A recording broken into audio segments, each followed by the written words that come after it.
From this particular chapter, we can expect one question definitely, confirmedly in the mains as well as in the needs.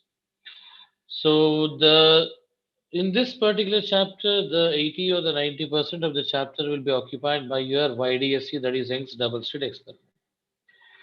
Okay, so this is your Young's double slit experiment conditions, please. Excuse me. Yeah. So in this one, it's an experiment based upon for the verification or to examine the interference pattern of any particular light here. So coming to the interference, any particular light, what do you mean by this interference of the light? So interference of the light is one of the property of the light which needs to be satisfied where the light will have the different properties: rectilinear propagation, a reflection, a refraction, interference, diffraction, polarization, etc. And all these polarization, photoelectric effect, Crompton effect, Raman effect. So for one type of the properties, that is, we need the light to be considered as an wave nature. For the photoelectric effect in the Compton effect, we'll be treating it as a particle nature. Here, in the interference, we'll treat the light as your wave nature. So, what is this particular interference pattern means? In another way, you can also call it as a redistribution of the energy over there. So, if two waves are there within two waves which are been traveling in the same direction, so they should have the same frequency, the first wave and the second wave. Both should have the same frequency f value, and if amplitude is also same, then it will be the more better with a slight difference in the phase. Suppose your first wave is equal to a sine of omega t. So here I have taken the omega as your frequency term, that is y2, your second wave with a slight difference in the wave, that is this is also omega t. Phase difference is going to be a little bit. So these two waves, so what do you call the two waves having the same frequency? So if two waves are having the same frequency, if two waves having same frequency, they are called coherent waves.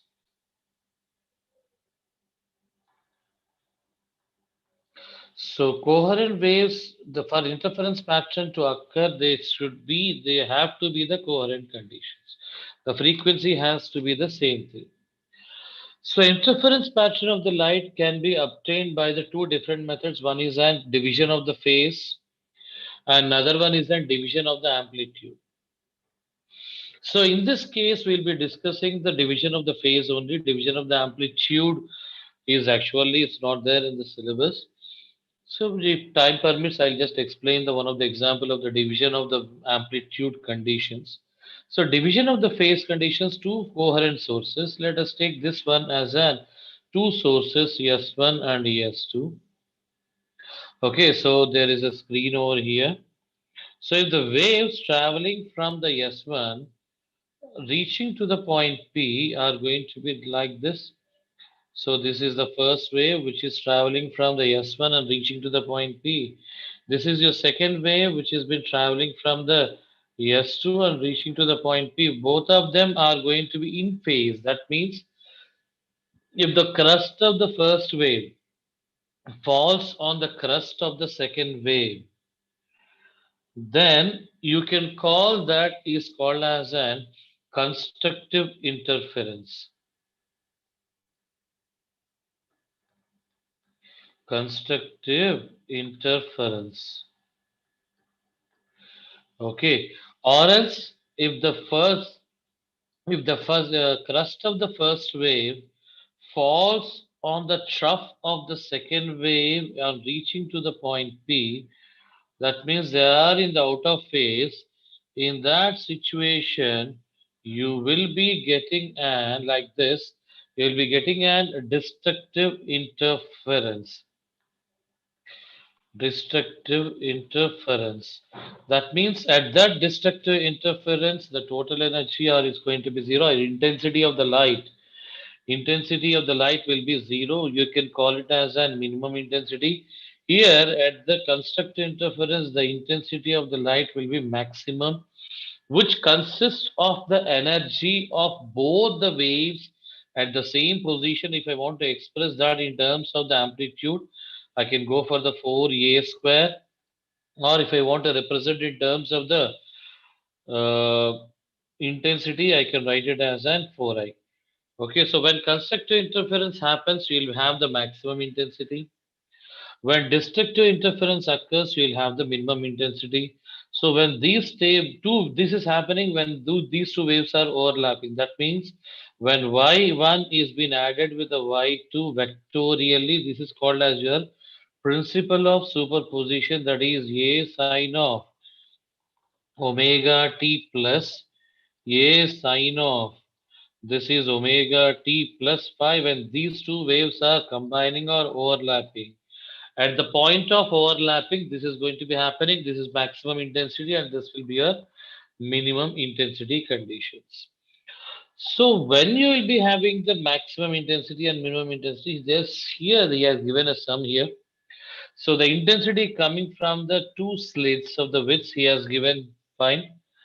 So that is the slit widths. As just we have mentioned, the two sources are there, S1 and S2. This is your let this be your first source, S1 and S2. So this is the width of the first source W1. This will be the width of the second source W2 of the S2. So he has mentioned that given that width ratio he has given. So from that width ratio, we need to find out what is the maximum and minimum intensities. Now coming to this one, the intensity that is coming out from any particular slit will depend upon the width of that particular slit. If the width is going to be the more, then intensity of that light coming from that slit will also be more. Here I1 if from the width I2, let the intensity be I2. So according to the question, width given as W1 by W2 is equal to 1 by 25. It means that the second width is much more greater than the first width. So intensity I2 should be greater than I1. So this can be related to the I1 by I2. From these things, we need to identify the maximum and minimum. But intensity of any particular wave will be proportional to the square of its amplitude. So this can be written as an A1 square by A2 square. So from this relationship, I can write it as a ratio of the amplitudes of A1 by A2 is equal to 1 by 5. We have got the ratio of their amplitudes. So then how to find out the maximum and minimum? From this one, maximum intensity will be occurred when the phase difference between them is going to be the zero, and the minimum intensity will be occurred when the phase difference between the is going to be the 180. That means you might be knowing the vectors. The maximum vector will be obtained at the p plus q, and minimum vector will be obtained at the p minus q. Same way at the a1 plus a2 whole square, you will be getting the maximum value, and at the a1 minus a2, you will be getting the minimum value. So, but we have a1 by a2, so take out the common a2 outside. So this will be the a1 by a2 plus 1 whole square by. So this will be the a2 common in the denominator also. That will be your a1 by a2 minus 1 whole square. So remove the common terms and substitute now. A1 by a2 value 1 by 5 plus 1 whole square by. This will be the 1 by 5 minus 1. So what it will be, sir? 6 by 5, and this will be the 4 by 5. 6 square by 4 square, that should be the 36 by 16. And your maximum by minimum ratio should be the 9 is to 4. So this should be the corresponding answer for the maximum and minimum intensities. Now, coming to this interference and YDSC experiment, so why this experiment is being that much important? So there are other experiments also. That is Lloyd's mirror is there, Fresnel's biprism experiment is there, through which you can obtain the interference pattern. But this is the more comfortable thing. So what is the more comfort? The problem is the coherence. What do you mean by coherence? As we have discussed, both the waves should have the same frequency. But in the nature, you cannot find the two sources having the same frequency. So, due to that, what the Young's has done is he has taken a single source, and from the single source, in front of this source, he has placed a cardboard here. So, where the air in the cardboard, you will have the two openings over there. One will be so these are been drawn from the single source. So, there are the two sources. This is your first opening. Two pinholes he has placed. Okay, so these two sources from this one, light waves are been emerging here. Cylindrical or the spherical wave fronts will be flowing here. And when they come down over here, S1 and S2, so these waves will be passing, and we know that according to the Huygens theory, in the wavefront there will be the wavelets, and these wavelets are the secondary sources, and they transmit the light only in the forward direction. So when this wavelet falls at the S1, it will give you this light in only in the forward direction like this. And from the second source, it will be in this only in the forward direction. It will be emitted, causing the alternatively bright region and the dark region. Bright region and the dark region, bright like this at the top of the screen and as well as at the bottom of the screen. So these are called as and dark and bright regions are called as your basically how when it will be the bright means it is called as a constructive interference,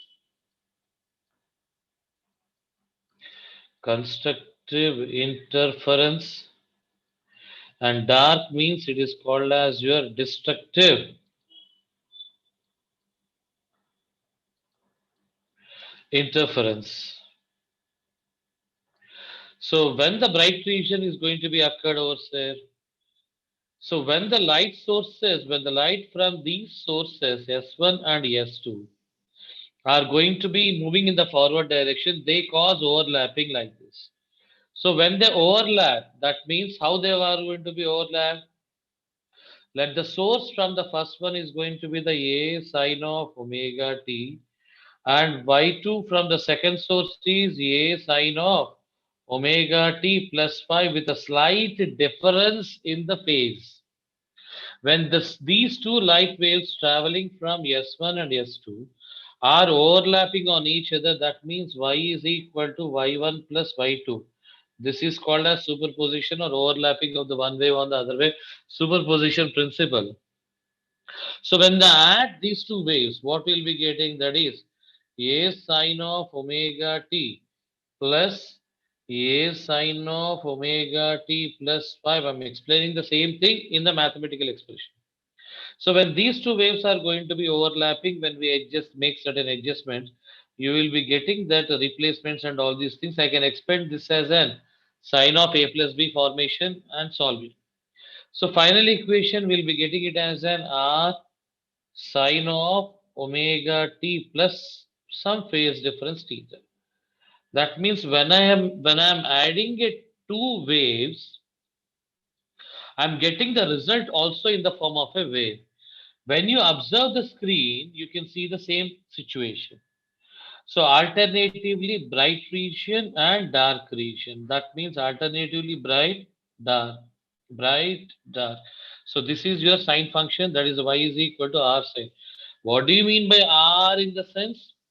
When I'm adding the first wave with an amplitude A and second wave with an amplitude A, there can be the resultant amplitude.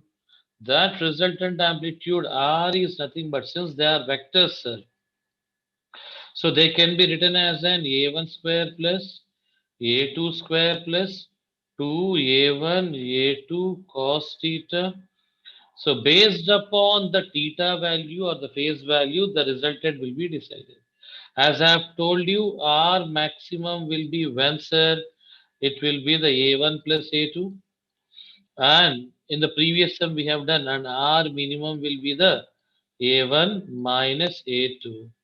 And on solving this one, you will be getting the intensity value as I maximum intensity into cos square of 5 by 2. So this is our main important formula relation on solving. You can get this one. That's a lengthy derivation because we are dealing with the situation only revising thing. So I'm not going for that detailed derivations of this one. I'm going directly to the formula. So when the intensity will be zero, when intensity will be zero, sir, I has to become zero. When I will become zero, when cos square of 5 by 2 becomes 0. So when the cost values or your cos of 5 by 2 should become 0. When the cost values will become 0, sir, cos 90, that is cos 180, sorry, cos 270, like that. That is an multiples of odd multiples of your 90 degrees, and by 2 is also there since over there. So that means I can say that when your phase difference is equal to pi, substitute the phase as pi over there, it will be pi by 2. Odd multiple 3 pi, 3 pi if I replace 3 pi by 2 means 270. So 5 pi like this.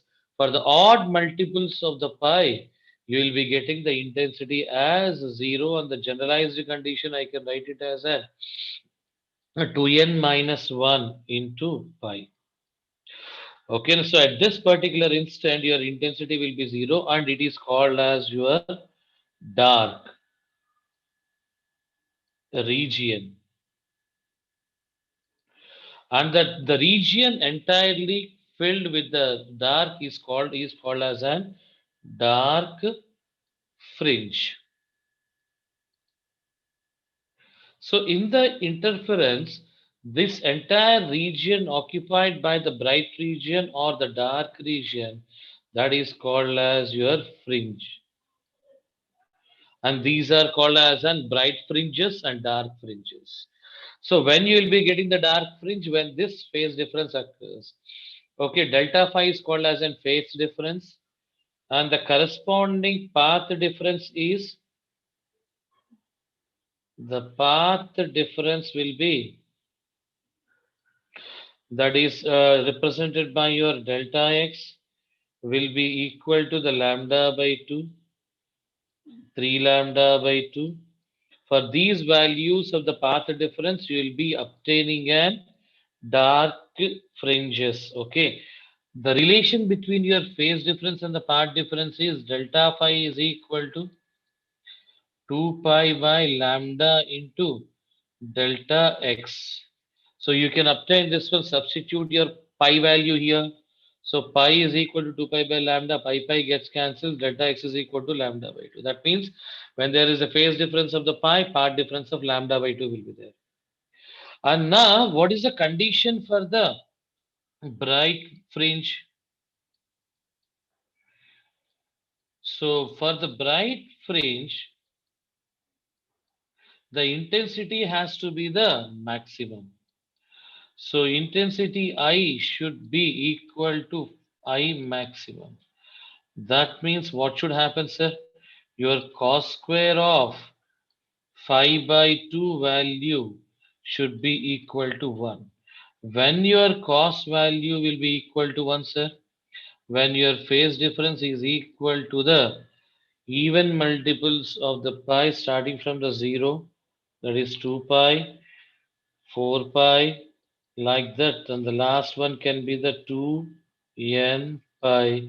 N values are starting from the 0, 1, 2, like that. So the corresponding path difference delta x values will be equal to the lambda, 2 lambda, 3 lambda, like that it will be there, or n lambda simply. So these are the very important formulas for path difference as well as for the phase difference conditions. So please be careful.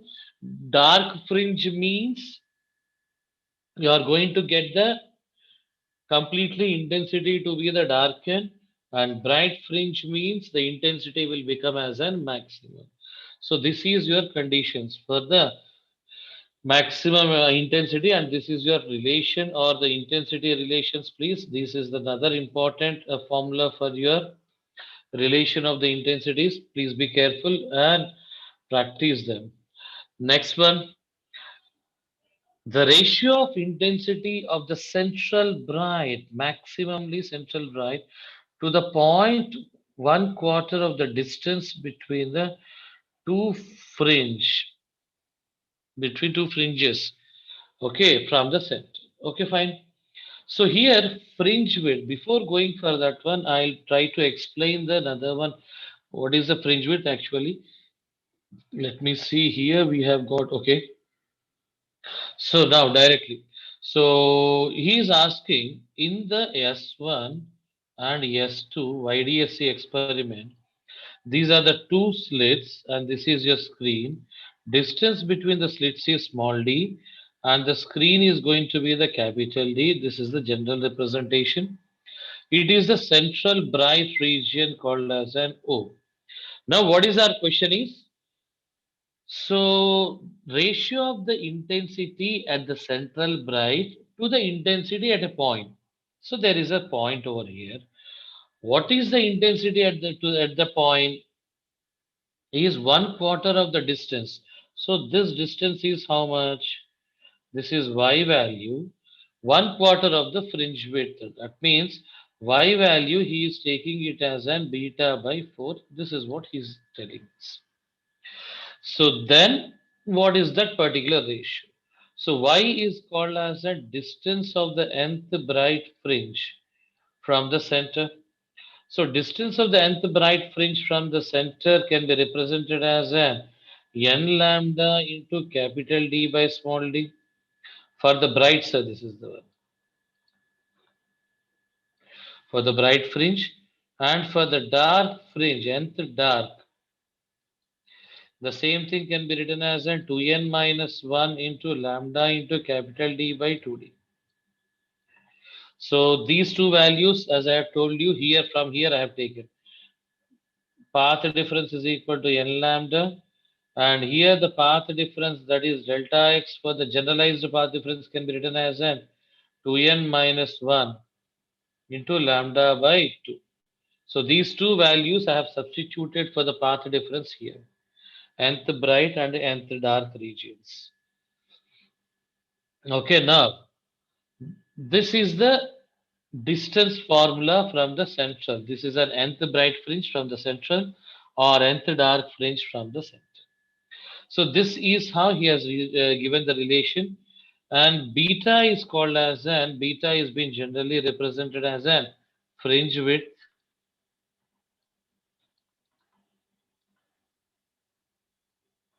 and it is lambda into capital D by small d. So now if I replace there, that is y is equal to beta by 4 the here. So now if you substitute the value over there, that is y is equal to, what is the formula, sir, there? Beta by 4. If I substitute this as a lambda into capital D by small d, and the y value as beta I have substituted by 4, sir. Beta value, instead of the beta, lambda d by small d I have substituted, 4 I have written as it is. Now I am writing the generalized formula of the bright fringe. Let the n value is going to, or n lambda is nothing but an delta x. So delta x I am taking here, and this is capital D by d. Remove the common terms, then your path difference comes out to be the delta x is equal to lambda by 4. If delta x is equal to lambda by 4, then the corresponding path difference will be As I've given you the formula, delta phi is equal to 2 pi by lambda is equal to into delta x. So substitute here 2 pi by lambda into delta x is lambda by 4 and your phase difference is pi by 2. Now coming to why we have calculated all these things, because we need the intensity. Intensity I is equal to I maximum into cos square of phi by 2. For this one, we have done all these things. So substitute the phase is equal to pi by 2. Already 2 is there. Then it becomes as an I maximum into cos square of pi by 4. What is pi by 4? Cos pi by 4? 1 by root 2 square is there. So it is I maximum by 2 is equal to I. He has asked I maximum by something. I maximum by something. I maximum by I is equal to 2. So how can you say this is maximum? Because he's talking about the central bright. Bright means maximum intensity. So this should be your option for the given question, please. Okay, so all the formulas are very, very, very important. Next one, in an YDSC bichromatic light of wavelengths 400 nanometers and 560 nanometers are used between the slits is there, small d. Let me take this as a lambda 1 and this as a lambda 2. Distance between the plane and the slits is, this is your capital D. The minimum distance between two successive regions to successive regions of complete darkness, he is asking. What he is asking, let me show you in the diagrammatically. These are the sources S1 and S2. This is your screen. Suppose here you have got some dark value and here there is another dark. He is asking what are those dark fringes whose distance between them will be the minimum. He is asking two dark fringes, the distance between the two dark fringes, and that distance should be how? And it has to be minimum in condition. That means what you have to do, let this distance be the y1 and this distance be the y2. You have to find out the y1 and y2 values. Okay, this is the main condition. So how to find out this particular case? So they are being used, it is being given the minimum distance successive. So both of them are nothing but dark, sir. That is the only thing. So that means the path traveled by them should be same, that the path difference should be same. Delta x1 is equal to delta x2, which is going to be the 2n1 minus 1 into lambda 1 by 2 is equal to 2n2 minus 1 into lambda 2 by 2. So remove this one and substitute your lambda 1s and lambda 2s, please. It will be the 2n1 minus 1 into 400 is equal to 2n2 minus 1 into 560. So remove the common terms and just solve this one, please. So how much you should be getting, sir? 2n1 minus, sorry, 1 by 2n2 minus 1 is equal to 56 by 40. And this comes out to be the 7 by 5. And when you solve them, cross multiply and solve them, please. That is 10n1 minus 5 is equal to 14n2 minus 7. Okay, so how do you get this one? Or if you cross multiply, you'll be getting this relationship. Or else, for which values of n1 and n2, you can get the ratio to be the 7 by 5. For example, if n is equal to 4, n1 is equal to 4, okay, and so or else this is the for the first minimum case I'm talking about. So next one, sir. Third one further, that is if it is a third harmonic, that is 3 value. If I take n2 is equal to 3. So, okay, this is a relationship 4, 8 minus 1 is going to be the 7. and 6 minus 1 is equal to 5. For these two values, you will have the same distance, please. That is, the distance of both of them are going to be the same. So what he is asking? So S1 and S2, two live wavelengths he is using. So at the Y1, 400 wavelength and 560 wavelength both are at the same point, and at Y2 also both are falling at the same location with the lambda 1 and lambda 2. He is asking that minimum distance is going to be how much. So this is the first place where you will be getting that N1 and N2 or both the wavelengths are obtaining the same point or same Y1 value. So from here you can get the Y1. Either you can use the first one or you can use the second one. So Y1 is equal to, it is 2 into 4 minus 1 into. So first part I have written. Okay. Now second part, what is your formula of the Y? Y is equal to lambda into capital D by, sorry, 2n minus 1 into lambda into capital D by small d. So 2n minus 1 we have written. Lambda is how much, sir? 400 nanometers, 400 into 10 to the power of minus 9. And the last one is D. 1 meter means it will be 1000 by small d. What is your small d value? Is 0.1. That is 2 into small d. So that is 2 into 0.1. So on solving this one, you should be getting it as an, this is going to be the 2 and this is going to be 7 to the 14. So it should be the 14 mm here. So apart from these values, where you will be getting again 400 and 560 to be coinciding.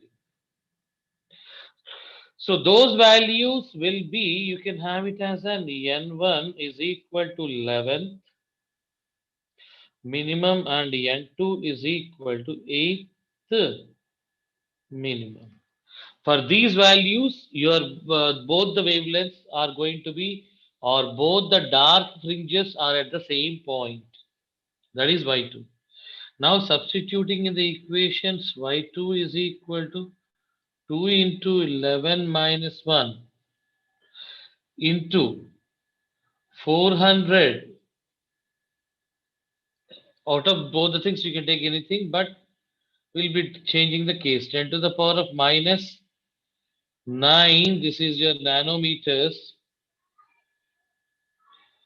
Okay, into 1000 is your D by, this is 2 into 0.1. So an extra thing has been added so here. So this distance is going to be your 42 mm.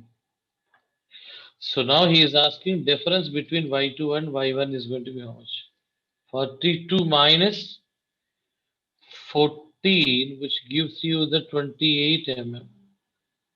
So that should be your condition, sir. So these are a little bit lengthy conditions, please. Next one, the form fringe width, beta formula, and YDSC when it is immersed in the relationship, and angular fringe width, all these things he is asking. Now we'll be writing the formula.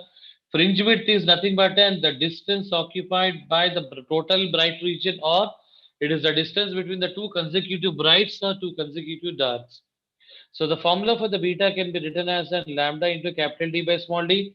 Capital D and small d are the constant. Lambda will change. It depends upon the wavelength or refractive index.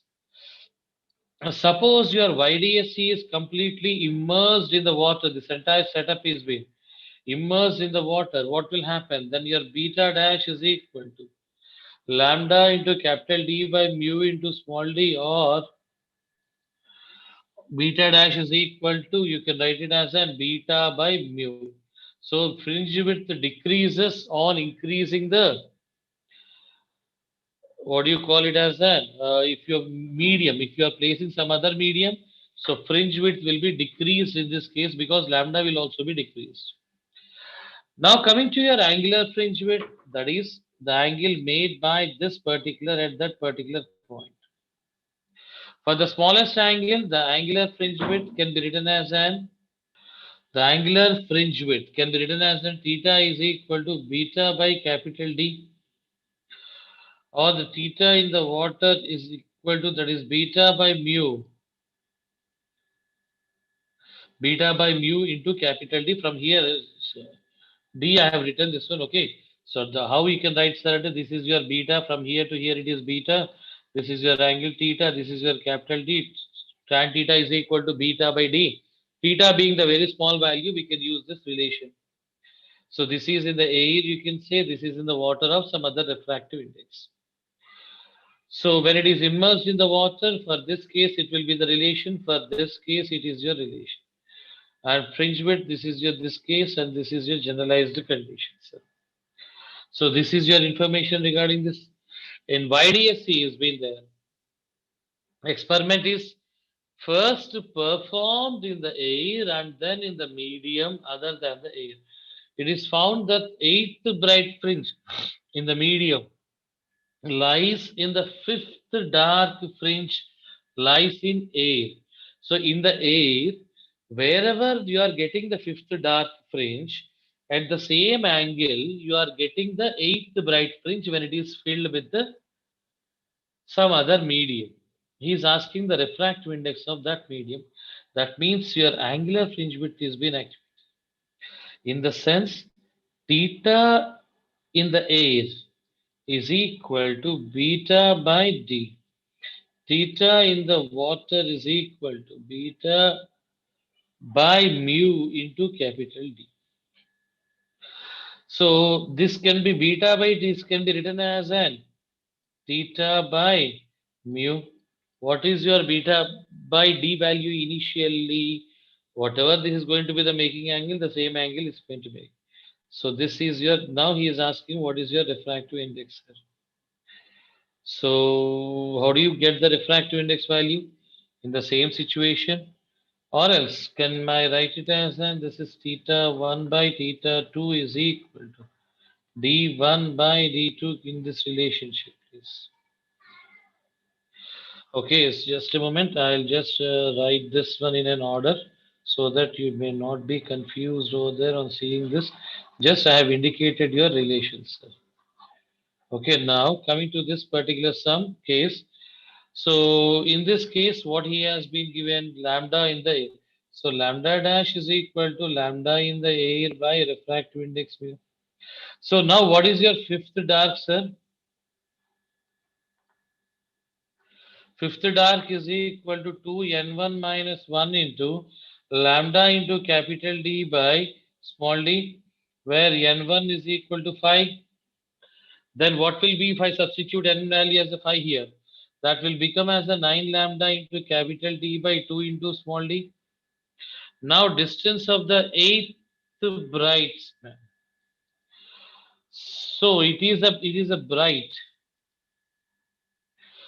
in the sense it should be the n lambda into capital D by small d. That is 8 into lambda into capital D by small d. But here it is in another medium of refractive index, so I have to write it as an by mu. Now since y1 is equal to y2, that means 9 lambda into capital D by 2d is equal to 8d by, or 8 lambda d by, this is mu into small d. Remove the common terms and readjust here. So mu will become as an 8 into 2 by 9, which is 16 by 2. Okay, sorry, this will be how much? 16 by 9. So on solving this one, 16 by 9, it will be the 1 point. How much you should be getting? 1.78, right, sir? So that should be your refractive index of that medium. So now in this case, in the YDSC experiment, the separation between the slits, small d is 2 mm, the wavelength lambda of the light is used, the distance between the slits and the screen, that is capital D. This is your small d, wavelength, the angular fringe width he has given. To increase the fringe width to 0.21, separation between the slits is needed. What is an angular fringe width? Theta can be written as an beta by capital D, or it can also be written as an lambda by small d. So he is asking the relation between these two things, that is theta 1 by theta 2 is equal to lambda 2 by lambda 1. Or distance between them also you can replace them. So which is equal to the d2 by d1.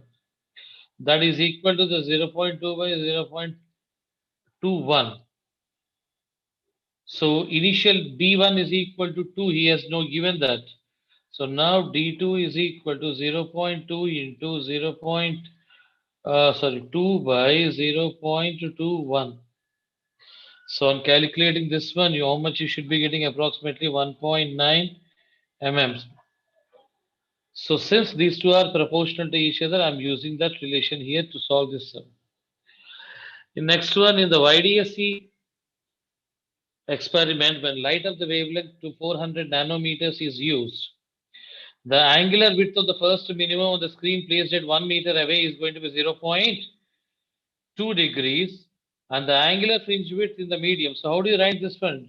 Just now I have written the angular fringe width in the water or any other medium is theta in the size by mu. So initial theta, what is the initial theta is? 0.2 degrees by refractive index. What is that one? Is going to be the 4 by 3, which is so 0.6 by 4. And that value will be the 0.15 degrees centigrade. So this is your new thing, please, or new angular fringe width. Next, coming to the fringe width or fringe shift. Anything you can go for. What do you mean by resolving power? So by if any objective lens is there like this, light is coming from and falling at a point called as a focus. But we will be seeing this point. This gap is called as your drift. This gap is called as a drift, and the resolving power of microscope is equal to 1 by delta d. This distance is called as a delta d. 1 by delta d is equal to 2 mu sine theta by lambda. So this 2 mu sine theta is called as a numerical aperture NA. Okay, and the next one, resolving power of the telescope will be, resolving power of the telescope can be written as an 1 by d theta, or it is written as an theta by 1.22 into lambda. This is the resolving power of a microscope, and this is your resolving power of a telescope. The ratio of the, what is asking here? The ratio of the optical powers. Sorry. Excuse me. The ratio of the resolving powers of an optical microscope of the wavelengths lambda 1 and lambda 2. Just now we have seen the formula. The resolving power is inversely proportional to the wavelength. So that means the resolving power of the 1 by resolving power of the 2 is equal to lambda 2 by lambda 1. So resolving power of the 1 by 2 is equal. This is the information he has given to us. So substitute them. 6000 by, that is 3. 3 is to 2. This is an ratio of the resolving powers of both of them. Now coming to the questions pattern here. Assuming the light of the wavelength 6000 nanometers is coming from the 6000 angstroms, 6000 nanometers, the limit of the resolution of the telescope and the diameter he has given it as a 2 mm. What is this limit of resolution of the telescope? Well, how can you express this one, limit of resolution of the telescope, in the sense? So, which is nothing but your resolving power in the sense, which is or else a reciprocal, which can be written as an 1.22 into lambda by d, which is equal to the 1.22 into lambda by d. Lambda he has also given, size of the aperture of this one also he has provided. So that means I can directly go for 1.22 into lambda into, what is the lambda is 6000 angstroms, 6000 into 10 to the power of minus 3 angstroms by small d is, what is the distance there? 2 meters. That is an Diameter of the aperture is nothing but your small d. This goes for how much, sir? Remove them and try to solve them, or this goes for 3 times, please. Then your answer is going to be the 3.66 into 10 to the power of minus 7 radians. So this should be your answer for this one. So in the next instant, where so these type of the questions are being regularly asked, where 60 fringes are being used with this wavelength and 6000 angstroms. How many fringes? That means n1 lambda 1 is equal to n2 lambda 2. Use it 60 fringes 4000. 60 fringes into 4000 is equal to n2 into 6000. Okay, now solve them, please. So n2 is equal to how much you should be getting, sir? 40, right? So this is the number of fringes. Two waves of equal amplitudes. That means your A1 is equal to A2. And frequencies and frequency interfering each other. The ratio of the intensity of the two waves arrive in phase such that they arrive at an angle of 90 degrees out of phase. So 90 degrees out of phase, that means intensity is proportional to the A square. Then I1 by I2 will be equal to the, then I1 by I2 is equal to, how do you write this one? How do you write the intensity ratios? This is A1 square by A2 square. So what is your intensity? That is 4A square maximum. That is 2A square minimum by 2. This is your ratio, sir. 2:1. Next, the same thing as we have done in the earlier case. Resolving ratio of the respective resolving powers is asking. Resolving powers RP1 and RP2 inversely proportional to the 1 by inversely proportionals are there. This is lambda 1. Numerator should be the lambda 2. So on that sense, what is your RP1 by RP2? RP1 by RP2. This is equal to the lambda 2 by lambda 1, and that can be written as 5 by 4. So last one, in the YDAC experiment, using the red light and blue light of the wavelengths he has used, nth bright fringe coincides with, that means your y of the red is equal to y of the blue. So this is red's bright nth fringe coincides with n plus 1. So from this one, n into lambda r into capital D by A, this will be the n plus 1 into lambda d into capital D by A. Oh, sorry, by A, I'm writing it as a small d. Okay, let me take this as small d itself, right? Now remove the common terms on these two things, two sides, please. Lambda 1 and lambda red and lambda blue. Now on substituting this one and solving, that is n lambda or n1 lambda, n2 lambda into capital D is equal to n2 minus 1 into lambda. Got it? Then on solving this one, your n1 and n2 values will come out to be as n1 and n2 values will be coming out as fourth and fifth. So that fourth fringe of the first one and of the red and fifth fringe of the blue, both of them will be coinciding. Similarly, eighth fringe of the red and 10th fringe of the blue, both of them will be coinciding. So blue he is asking. Then what can be the ratio, sir, here? This is 5, option E. So this from this we'll be completing this chapter called as an wave optics. All the best to you, each and everybody.